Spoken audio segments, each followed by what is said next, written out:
क्या हो प्रश्नावली 6 के बी का पार्ट 3। दोस्तों यदि आपने पार्ट 1, पार्ट 2, 6 के बी का नहीं देखा है तो डिस्क्रिप्शन में उसका लिंक दिया गया है, आप वहां जाकर देख सकते हैं।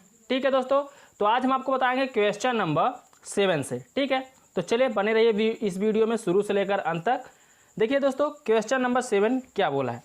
क्वेश्चन नंबर 7 में बोला है कि दी हुई आकृति में DE समानांतर OQ और DF समानांतर OR है, दर्शाइए कि EF समानांतर QR हो। ये आपको बताना है। तो चलिए दोस्तों, सबसे पहले हम आकृति को बना लेते हैं। जैसा आकृति दिया गया उस आकृति को बना लेते हैं, उसके बाद हम इस क्वेश्चन को हल करते हैं। ठीक है, तो देखिए दोस्तों, कुछ इस प्रकार से आपकी आकृति दी गई है। ये आपकी क्या है, आकृति ऐसा दिया गया है, हम ऐसे बना दे रहे हैं दोस्तों। ठीक है, उसके बाद हम आपको बताते हैं इस क्वेश्चन को कैसे हल करना है। एकदम सिंपल से तरीके से बताएंगे दोस्तों, तो बने रहिए इस वीडियो में। देखिए, ये आपका आकृति दिया गया है। ठीक है, अब हम क्या करेंगे, जो जो इसके भुजाएं हैं उसको हम मान लेंगे। क्या क्या भुजाएं दी गई हैं उसको लिख लीजिए। चलिए हम भुजाओं को लिख देते हैं, इनकी क्या क्या भुजाएं हैं। तो ये आपका क्या है P, ये Q, ये R। ठीक है, उसके बाद ये आपका है O, ये है E, ये है F और ये है आपका D। ठीक है, ये सभी आपकी क्या हैं, भुजाएं हैं।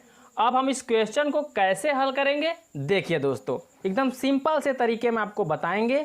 देखिएगा, तो सबसे पहले हम किसी एक त्रिभुज को लेंगे, जैसा वो बोला रहेगा, क्या क्या समानांतर दिया है उसको हम लिख लेंगे। उसके बाद तब हम क्वेश्चन को हल करेंगे। ठीक है, तो देखिए दोस्तों, सबसे पहला काम आपका इसमें क्या होगा, सबसे पहले आप किसी एक त्रिभुज को ले लीजिए। चलिए, तो हम क्या करते हैं, ये त्रिभुज लेते हैं PQO, क्योंकि समानांतर जो है DE बोला है। ठीक है, तो इस सब नहीं, चलिए देखिए हम हल करते हैं। ठीक, तो लीजिए यहाँ पे त्रिभुज PQO में। ठीक है, अब हम इस त्रिभुज को हल करेंगे, लिखेंगे त्रिभुज PQO में।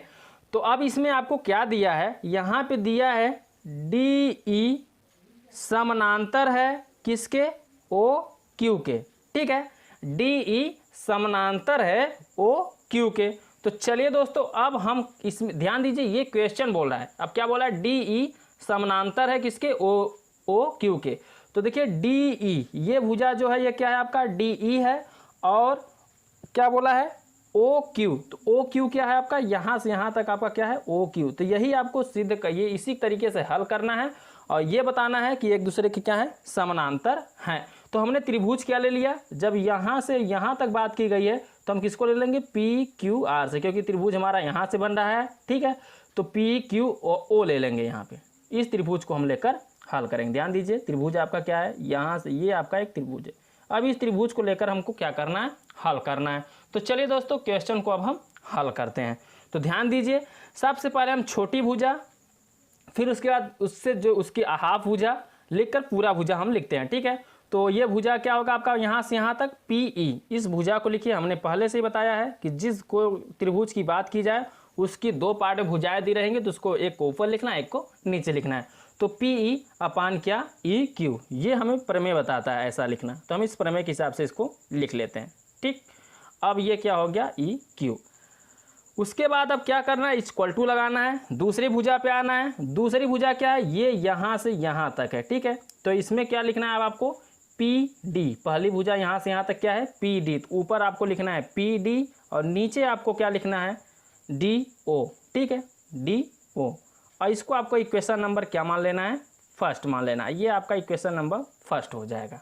इतना समझ में आया, कि आपका समीकरण फर्स्ट निकल गया। अब हम दूसरे त्रिभुज को लेकर हल कर लेते हैं। तो दूसरा त्रिभुज आपका क्या है, देखिए यहाँ पे दूसरा त्रिभुज यहाँ से दिखाई दे रहा है, ये त्रिभुज है आपका। इस तरीके से यहाँ से हमने हल किया।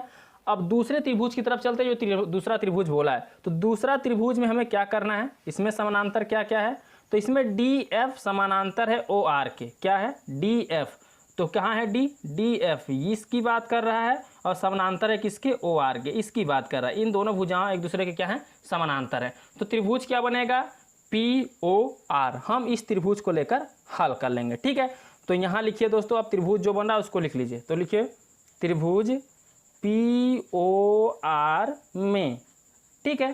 त्रिभुज क्या लिखेंगे? POR में। तो त्रिभुज POR में हम लिखेंगे, इसमें जो जो दिया गया पहले आप उसको लिख लीजिए। तो ध्यान दीजिएगा, त्रिभुज POR में जैसा सेम पहले क्वेश्चन में, यहाँ पहले इक्वेशन में किया है, उसी तरीके से दूसरे इक्वेशन में आपको करना है। तो ध्यान दीजिए, इसकी पहले इस भुजा को लेंगे PD, क्या है? PD। तो ऊपर लिखेंगे हम PD और नीचे क्या होगा आपका? ध्यान दीजिए DO। यहाँ से यहाँ भुजा क्या हो रही है? DO, ठीक है। तो यहाँ लिखिए DO इक्वल टू, अब क्या लिखेंगे? इसको देखिए PF, यहाँ से यहाँ तक दूरी आप क्या दिख रहा है आपको? PF। तो इसको लिख लीजिए PF इक्वल टू, फिर यहाँ से यहाँ तक क्या दूरी दिख रही है? FR, ठीक है। तो उसको लिख दीजिए FR। ये इक्वेशन नंबर आपका क्या हो जाएगा? सेकंड हो जाएगा, ठीक है। दोनों त्रिभुजों से हमने दो इक्वेशन निकाल लिया। अब दो इक्वेशन आपको मिल गए हैं, तो इस समीकरण फर्स्ट व सेकंड से आपको क्या करना है? इसको हल कर लेना है। तो चलिए अब यहाँ पे हम लिखते हैं समीकरण फर्स्ट व सेकंड से। समीकरण फर्स्ट व सेकंड से। तो चलिए देखिए दोस्तों, अब समीकरण फर्स्ट व सेकंड में क्या बोला है। तो अब हम इसको एक दूसरे को क्या कर सकते हैं? बराबर। देखिए यहाँ पे इसमें है PE/EQ इक्वल टू PD/DO। तो PD/DO बराबर, दोनों एक दूसरे के बराबर हैं। तो जहाँ PD/DO है उसके जगह पर हम क्या लिख सकते हैं? PF/FR, ठीक है। तो क्या लिखिए अब? D, यहाँ देखिए समीकरण फर्स्ट और सेकंड से हल कर रहे हैं, तो ध्यान दीजिएगा। अब हम लिख क्या सकते हैं? जो PD है, PD की जगह हम इसको लिख सकते हैं, हाँ लिख सकते हैं ना। तो इसको लिखिए, तो यहाँ क्या लिखा है? PE, ऊपर क्या लिखा है? PE। तो लिख लीजिए इसको PE/, ठीक है, EQ इक्वल टू, अब PD/DO का मान यहाँ दिया है। PD/DO का मान क्या दिया है? PF/FR, ठीक है। ये आपका निकल जाएगा। अब ध्यान दीजिए, यहाँ पे एक मान हमें निकल गया बराबर में, ठीक। अब हम क्या करेंगे? ध्यान दीजिए, देखिए PF, जो PE है वो PF के क्या है? बराबर है। जो EQ है, कहाँ है? EQ वो FR के क्या है? बराबर है। अब यहाँ से भुजाएं हमें मिल गई हैं, तो अब हम पूरा त्रिभुज लेके हल करेंगे, ठीक है, PQR को, ठीक है। तो चलिए अब हम लिखते हैं यहाँ पे क्या? त्रिभुज PQR में।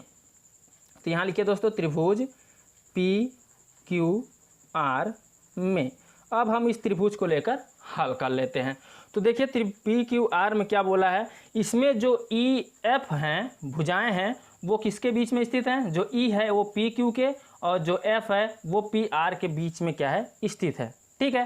तो जब वो दोनों एक दूसरे के बीच में स्थित हैं, तब क्या करें? अगर आप लिखना चाहें तो इसको आप लिख भी सकते हैं, ताकि आप समझ सकें। हम आपको लिख कर ही समझा देते हैं, ठीक है।